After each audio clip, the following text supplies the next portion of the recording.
જોઈ શકો છો મિત્રો, ચરાડવા ગામની કેનાલમાં એટલે કે કહેવાય કે વાસડું પડી ગયું હતું અને વાસડાને કાઢવા ઘણા બધા મિત્રો આપણા એ વાસડું કાઢવા આવી ગયા હતા. મિત્રો હતા, અમિતભાઈ હતા, બધા હતા. એટલે કે વાસડું કાઢવું પડે ને આપણે કેનાલ બહાર, એટલે ઘણા બધા મિત્રો આવી ગયા હતા મોરબી બ્રાન્ચની નર્મદા કેનાલમાં. આ મિત્રો તમે જોઈ શકો છો કેનાલમાં 10 ફૂટ જેટલો પાણીનો પ્રવાહ છે અને તેમાં જીવના જોખમે આ ગૌવંશને બચાવી રહ્યા છે. જોઈ શકો છો તમે.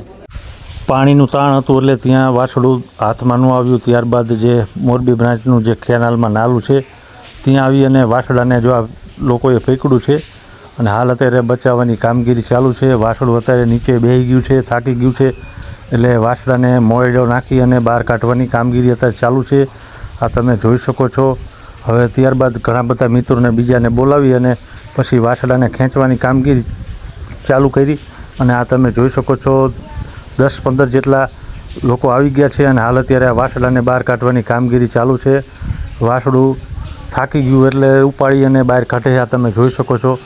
અને ખરેખર ચરાડવા ગામના સેવાભાવ યુવાનોનો ખૂબ ખૂબ આભાર કહેવાય કે આવી સેવા કરતા રહે. અને આવી રીતે ફાઇનલી આ વાસડાને બચાવી લેવામાં આવ્યું છે. ગ્રામજનોનો ખૂબ ખૂબ આભાર.